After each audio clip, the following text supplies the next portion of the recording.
ආයිබෝවන් යාළුවනි නොදුරු සත්ව ලෝකයේ වෙතින් ගෙන එන තවත් වීඩියෝ එකට ඔබ සාදරයෙන් පිළිගන්නවා. ඉතින් අද අපි බලමු අපේ මේ සුන්දර වනාන්තරය මොන වගේද කියලා.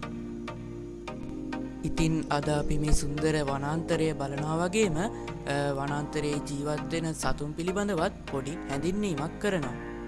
එහෙනම් ලෑස්ති වෙන්න ඒ සුන්දර වනාන්තරය බලන්න.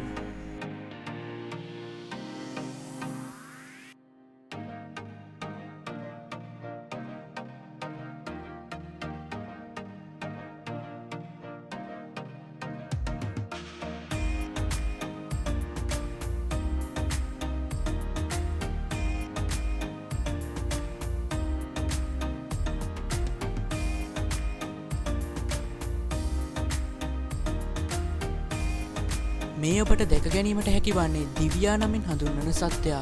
මොවුන් මේ වන විට වඳවීමේ තර්ජනයට ලක්වෙමින් සිටිනවා.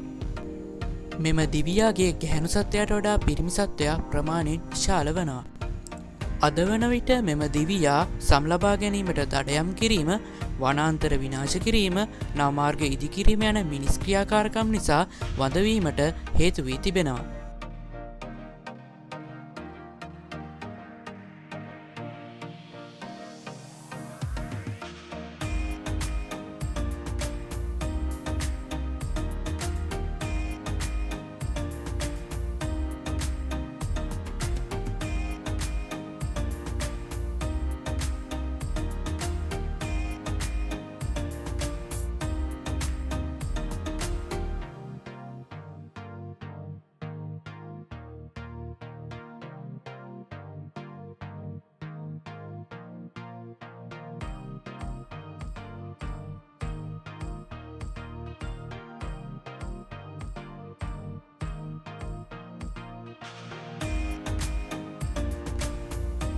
මේ ඔබට දක්නට ලැබෙන මුවන් වඩාත් අහිංසක මෙන්ම ශීරපායි සත්ව විශේෂයක් වනවා.